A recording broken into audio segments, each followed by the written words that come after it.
उम्र 28 साल हो चुकी थी, लेकिन मन में एक खालीपन लगता था।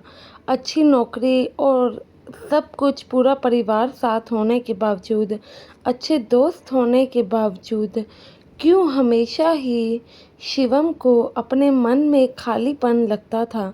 वह भीतर से किसी चीज़ को तो ढूंढ रहा था, लेकिन पा नहीं पा रहा था। कई जगहों पर जाता है, ऐसा सोचता है कि उसके मन को शांति मिलेगी, लेकिन ऐसा नहीं होता है। दादाजी हमेशा ही शिवम को एक बात सिखाया करते थे कि शिवम, अगर मन की शांति चाहिए तो हमेशा ही एकांत में बैठ के उस ऊपर वाले परमात्मा का नाम ले लेना, वो हाजिर हो जाएंगे। लेकिन जो शिवम था वह तो अपने दादाजी की बात को यूं ही जाने देता था, लेकिन अब जो चीज़ वह ढूंढ रहा था वह पा भी तो नहीं पा रहा था। तो साथ संगत जी, घटना शुरू करने से पहले आप लोगों ने अगर संगत के अपने इस चैनल को सब्सक्राइब नहीं किया है तो सब्सक्राइब करके हमारे काम को सपोर्ट ज़रूर करें जी। और वीडियो अच्छी लगती हो तो लाइक भी करिएगा जी। तो शिवम एक दिल्ली शहर में अच्छी सी नौकरी करता था। दिल्ली शहर में जहाँ पूरा शोर शराबा है, पूरी हवाओं में शोर है, वहाँ शिवम शांति ढूंढ रहा था। लेकिन शांति उसके मन को ऐसे कैसे मिलने वाली थी। तो शिवम एक मंदिर जाता है, वहाँ पे ध्यान लगाने की कोशिश करता है। वहाँ पे 1 घंटा ध्यान लगाने के बाद जब वह घर आके ऑफिस वापस जाता है, तब भी शायद उसको वो बात नहीं बनती जो कि वह चाहता था, जिस वजह से उसके चेहरे पर अब शिकन आने लगी थी।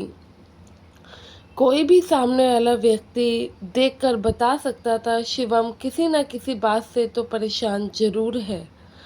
तो ऑफिस में इसे एक ऐसा लड़का मिलता है जो कि इसका कलीग था।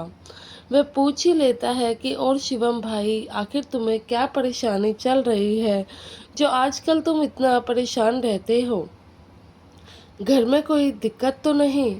तो वह कहता है कि नहीं भाई, घर में तो कोई दिक्कत नहीं है, लेकिन पता नहीं इतना सब कुछ मेरे पे है परमात्मा का दिया हुआ, लेकिन फिर भी एक सुकून जो कहते हैं वो नहीं है। रात में जब बिस्तर पर जाता हूँ हमेशा ही सोच विचार करने लगता हूँ। ऐसा नहीं है कि बिस्तर पर जाऊँ, उस परमात्मा को याद करूँ और मुझे सुकून की नींद आए।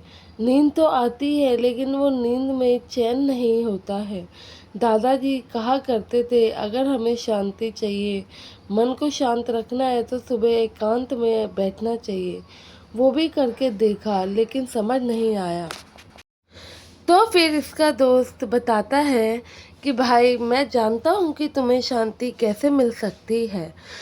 तो वह एकदम हैरानी से पूछता है कि भाई कैसे? तो वह कहता है कि मैं राधा स्वामी संत मंत को मानता हूँ, वहाँ जाता हूँ तो मुझे भी एक अलग प्रकार का सुकून मिलता है।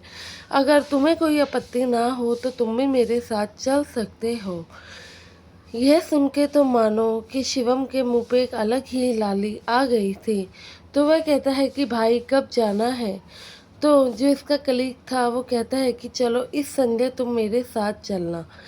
अब शिवम को तो संडे आने तक का भी इंतज़ार ही नहीं हो रहा था, मानो कि उसके मन में एक अलग सी खलबली मची हुई थी। संडे आता है, दोनों सत्संग घर जाते हैं। सत्संग घर जब शिवम पहुंचता है तो उसे ऐसा लगता है कि शायद इसी जगह की उसे तलाश थी, जो कि उसे काफ़ी लंबे समय से अपने पास बुला रही थी, लेकिन वह इस चीज़ को नहीं समझ पा रहा था। बाबा जी का सत्संग सुनता है। जब वहाँ सत्संग हो रहा होता है तो यह भाई पाठी को ही ध्यान से देखता रहता है, कैसे मीठी आवाज़ में मधुर सत्संग हो रहा है। सत्संग घर जब गया था वहाँ पे शब्द चल रहे थे, जो कि इसके मन को एक अलग ही तरह का सुकून दे रहे थे। सत्संग सुनने के बाद जब देखता है कि वहाँ पे कैसे कुछ लोग बैठे हैं और बाबा जी का ध्यान भी कर रहे हैं, तो ये भी वहीं जाकर बैठ जाता है। धीरे धीरे अब ये सत्संग की हैबिट बनाने लगता है, रेगुलर अब सत्संग जाने लगता है। रेगुलर सत्संग जाता है, सेवा जाता है। अब मानो कि इसकी परेशानी का तो हल हो ही चुका था। तो फिर इसे पता लगता है कि सद्गुरु जी नामदान की बख्शिश भी करते हैं। अब हिम्मत करके लोगों के सेवादार भाइयों के कहने पर नामदान की बख्शिश के लिए पर्ची भी कटवा आता है। जब नामदान मिलने वाला होता है तो बाबा जी के आगे हाथ जोड़ता है कि हे मेरे मालिक, मैं इस काबिल तो अपने आप को नहीं समझता कि आप मुझे नामदान की बख्शिश दें, लेकिन हाँ, आपके आगे हाथ जोड़कर ये ज़रूर कहता हूँ कि अगर आप मुझे नामदान की बख्शिश देंगे तो मैं इसकी कदर ज़रूर करूँगा, इसको बहुत ही संजो के रखूँगा। और फिर इस भाई को नामदान की बख्शिश हो ही जाती है। अब इस भाई को नामदान जब मिला तो फिर ये गेले ही अमृत वेले में उठ के बाबा जी का भजन सिमरन करने लगा। चेहरे पे एक अलग तरीके की चमक थी, पूरी जो जीवन शैली थी उसमें बदलाव आ चुका था। यह भाई अब काफ़ी शांत स्वभाव का रहने लगा था। पहले जो बात बात में गुस्सा किया करता था, अब वह किसी भी बात को हंस के सुन लिया करता था। दूसरों से प्यार से बात करना, दूसरों के काम आना और भी ऐसी कई चीज़ें थी जो कि इसके स्वभाव में अब आ गई थी। ऑफिस में तो कुछ लोगों ने ऑब्जर्व भी किया तो कहने लगे, भाई क्या बात है, आजकल काफ़ी बदले बदले लगते हो। तो ये कहता है कि भाई मैंने अपना इंटरनेट से कनेक्शन कम करके अंदर से ज़्यादा ही कनेक्शन जोड़ लिया है। और सच में ये जो इंसान फ़ोन चलाता रहता था, बाकी दुनियादारी में इतना बिज़ी रहता था, अब वह सिर्फ और सिर्फ जब भी समय मिलता वह अपने भजन सिमरन को टाइम देता।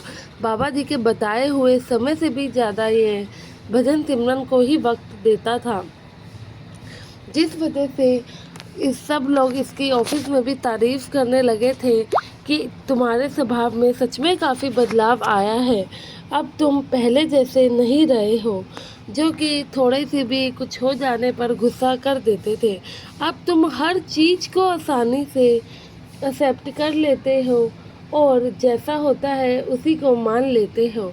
तो यह फिर भाई उस भाई का शुक्रिया अदा करने लगता है जिसने उसे सत्संग से मिलवाया। कहता है कि भाई मैंने तो कभी नहीं सोचा था कि मैं वहाँ तक पहुँच पाऊँगा, लेकिन तुम्हारी कृपा हुई तो तुमने मुझे वहाँ तक पहुँचा दिया और मेरे परमात्मा से तुमने मुझे मिलवाया। मैं तुम्हारा जितना भी शुक्राना करूँ उतना कम है। तो वह भाई कहता है कि भाई जब मालिक की रूहें हैं, मालिक को अपनी तरफ बुलाना होता है तो वो बुला ही लेता है, इसमें मैं कौन होता हूँ कुछ करने वाला। तो साथ संगत जी, ऐसे ही एक सिमरन ने भाई की पूरी ज़िंदगी बदल के रख दी। आशा है ये वीडियो आप लोगों को अच्छी लगी होगी। वीडियो अच्छी लगी हो तो लाइक करके हमारे काम को सपोर्ट ज़रूर करें और चैनल को सब्सक्राइब करना ना भूलें जी। गुरु प्यारी साथ संगत जी, आप सभी को राधा स्वामी जी।